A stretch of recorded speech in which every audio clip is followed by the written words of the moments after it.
Hi friends, welcome to my channel Ruchi to Learn. And today we are going to learn cost accounting and a chapter named Reconciliation of Cost and Financial Accounts. Okay, so first important thing I want to tell you is if you do not know cost sheet, then don't view this video, because only if you know cost sheet you can do this chapter. This chapter is the second chapter after when you start learning cost accounting. First chapter you learn is cost sheet and the next chapter is reconciliation of cost and financial statements. Okay, so if you don't know about cost sheet, you can view my earlier videos in which I have explained about cost sheet. Okay, so let's start. So first of all, why do we need to reconcile financial accounting and cost accounting?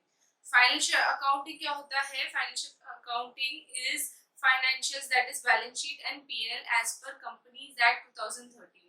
So उसमें सारे जो साल खत्म होने के बाद जो expenses हुए, जो इनकम हुए हैं, जो मेरे एसेट्स है और जो मेरे लाइबिलिटीज है, वो प्रेजेंट किए जाते हैं in the format which is specified by the act. Okay, वो हो गया फाइनेंशियल अकाउंटिंग.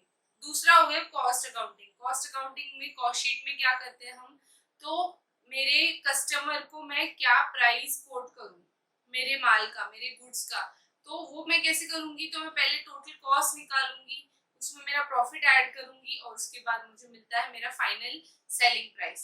तो वो जो स्टेटमेंट बनाते हैं हम कि कितना कॉस्ट हर एक लेवल में होगा, फैक्ट्री लेवल में, फिर बाद में ऑफिस लेवल में, फिर सेलिंग एंड डिस्ट्रीब्यूशन के बाद, और फिर बाद में स्टॉक को एडजस्ट करने के बाद, उसमें प्रॉफिट ऐड करने के बाद जो प्राइस आखिर में निकलता है, that is determined by preparing cost sheet. Okay, तो अब दोनों में आपका है ना प्रॉफिट डिफरेंट होगा. क्यों डिफरेंट होगा? आपने सोचा जो, वो क्या सही में होता है क्या? कभी जिंदगी में ऐसा हुआ है जो सोचा वो हुआ? नहीं. तो जो सोचा वो था कॉस्ट शीट और जो हुआ वो था फाइनेंशियल स्टेटमेंट्स. ठीक है, तो उन दोनों को रिकंसाइल करना है. मतलब क्या डिफरेंस हो गया, किस वजह से ये प्रॉफिट ज्यादा कम हो गया. ठीक है, तो let's start. First of all हम जानेंगे why is there a difference between financial accounting and cost accounting. Okay, सबसे first items which are in financial accounts only. मतलब ऐसे आइटम्स जो कॉस्ट शीट में हम नहीं डालते पर जो मेरे फाइनेंशियल्स है उसमें होते हैं. तो ये कौन सा आइटम है? या तो वो डेबिट साइड का आइटम होगा. यहाँ सिर्फ हम अपन P&L की बात कर रहे हैं, बराबर. प्रॉफिट तो उससे ही डिटरमाइन होता है.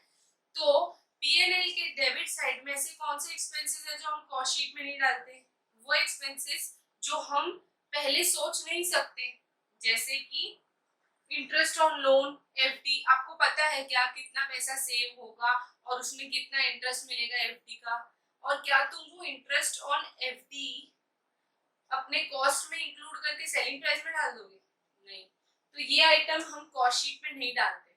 फिर share issue expenses, then fictitious expenses, income tax, damages paid, ऐसे सारे एक्सपेंसेस है जो आप पहले से सोच नहीं सकते, जिसको आप कस्टमर को सीधा चार्ज नहीं कर सकते क्योंकि आपको पता ही नहीं कितना होगा.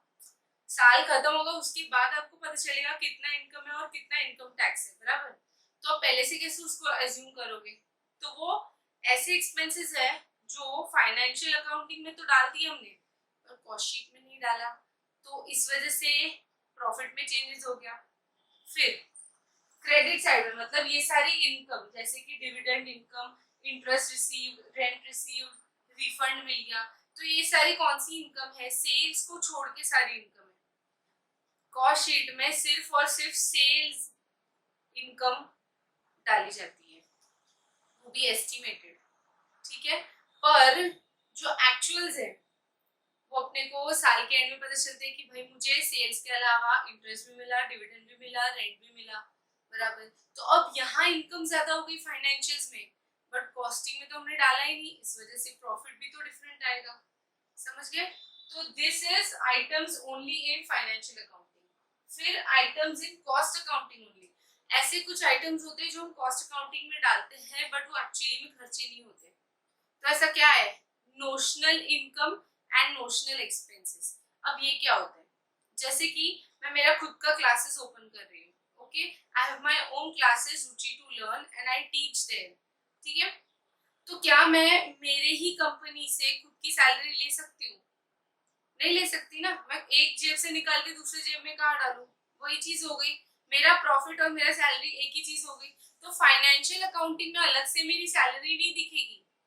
बट अगर मैं नहीं पढ़ाती तो कोई और जो प्रोफेसर पढ़ाता, उसको मैं सैलरी देती ना, तो that is considered as a cost in cost accounting while removing the selling price of the product or service. समझे? आपको ज्यादा डीप में जाने की जरूरत नहीं है, आपको समझ गया तो बढ़िया है। नहीं तो जो मेथड से मैं पढ़ाने वाली हूँ, आपको ये चीजें याद नहीं हुई तो भी चलेगा। This is just basics, the logic of this chapter. But if you don't understand, it's okay, I will teach you the method which is very easy and you do not have to apply your mind at all. Okay, ठीक है। Notional income and notional expenses जो भी है। उसके बाद difference in treatment.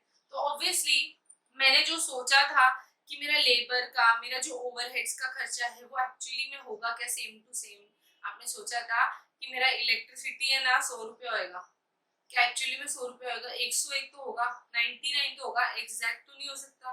तो उसके difference की वजह से तो ओवरहेड्स हो गया।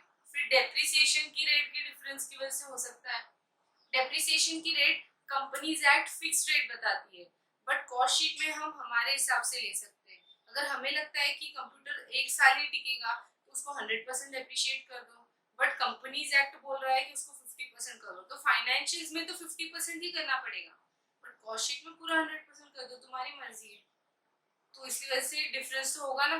एक्सपेंस में डिफरेंस हो गया तो प्रॉफिट में डिफरेंस हो गया, समझे? उसके बाद स्टॉक।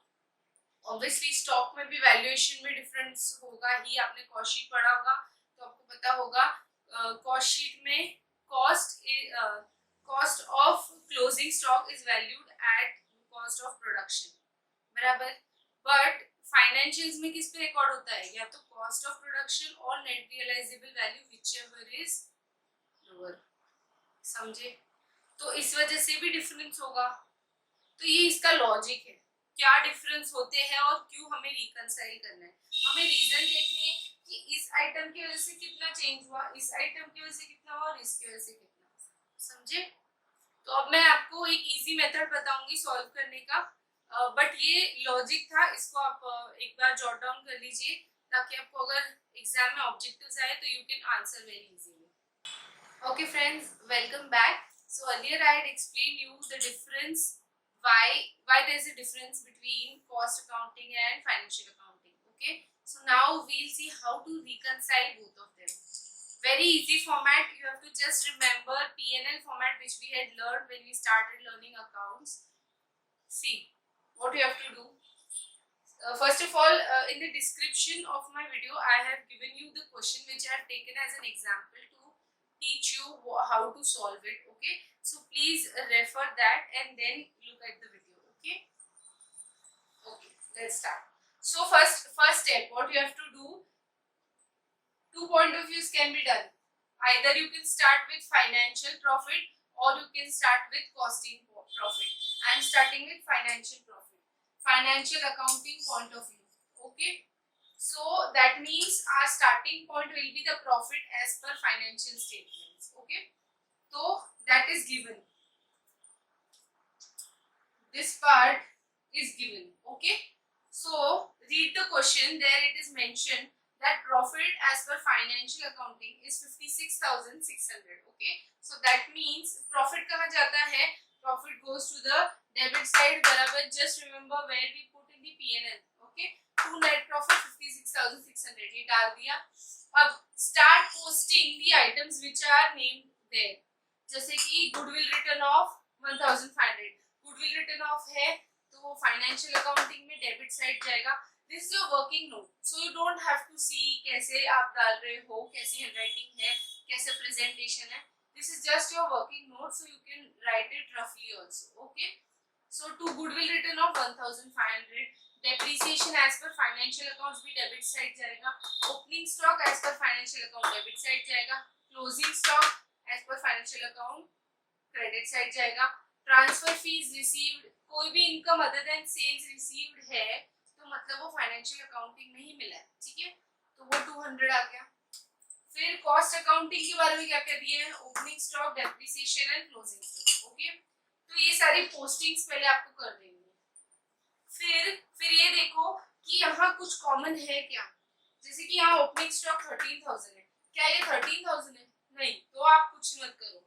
अगर ये दोनों भी 13,000 होता तो इधर प्लस हो गया इधर माइनस हो गया तो कट कर सकते हो, ठीक है। यहाँ तो कुछ भी कॉमन नहीं है, सो अब आगे क्या करना है हमें, साइन दो पहले, plus minus minus plus. If it is financial accounting point of view, first will be FA, second will be CA. Okay, if it is cost accounting point of view, first will be CA, second will be FA, but the sign will not change, sign will be the same, plus minus minus plus. Okay, ये postings कर दी, तो अब करना क्या है, अब starting point से स्टार्ट करना है। 56,600 is our starting point. Start adding these amounts, 13,000, 750, 1,500 and 15,000. ये सारे प्लस साइन वाले उसको ऐड कर दो, ये सारे माइनस साइन वाले उसको माइनस कर दो, तो आपको फाइनल आंसर आएगा 59,650. That is cost accounting profit, जो आपको दिया हुआ क्वेश्चन में, आपको सिर्फ रिकंसाइल करके दिखाना था, ठीक है। तो ये आपका वर्किंग नोट है। अब इसको प्रेजेंट कैसे करना है, तो प्रेजेंट करना है आपको ऐसे, start with financial accounting profit, कितना है 56,600, ठीक है। देन ऐड, और जो भी सारे प्लस के हैं ना वो आइटम्स के नाम लिखते जाओ, उसके अमाउंट्स लिखो और उसका टोटल बाहर लिख दो। देन जो भी माइनस के आइटम्स है उसका भी नाम लिखो, अमाउंट्स लिखो, बाहर टोटल ले लो। तो अब ये 56,600 में से प्लस करेंगे जो टोटल अमाउंट और माइनस करेंगे, तो फाइनल आंसर आएगा 59,650। आपको टेक्स्ट बुक में बहुत इजीली पता मिल जाएगा how to present it, but how to solve it वो मैंने सिखाया आपको, ठीक है। तो इस तरीके से आप सॉल्व करोगे, कभी रॉन्ग नहीं रहेगा। आपको इसमें कुछ दिमाग अप्लाई करना ही नहीं है, सिर्फ डेबिट और क्रेडिट कहाँ कहाँ जाएगा वो देखना है। अगर कॉमन आइटम है तो माइनस कर दो, अगर ये भी नहीं समझ रहा है कॉमन है कि नहीं है, सिर्फ साइन कर लो, फॉलो, आपको फाइनल आंसर राइट आ जाएगा। Okay, so if you want me to solve more sums और any some of your textbook, please comment in the video below so that I can solve it for you, because there are so many sums in reconciliation. कुछ में ऐसा है कि आपको cost sheet बनाना है, profit ढूंढना है, फिर रिकंसाइल करना है। कुछ में दोनों financial accounting and cost sheet दोनों बनाना है, देन करना है। तो अगर आपको चाहिए तो आप मुझे बता सकते हो, then I can solve it for you. Okay, so if any doubts, any queries, you can comment below. Thank you for watching my video. Please like, share, subscribe and hit the bell button below so that you can get notified every time you view my video, every time I upload. Okay, thank you so much.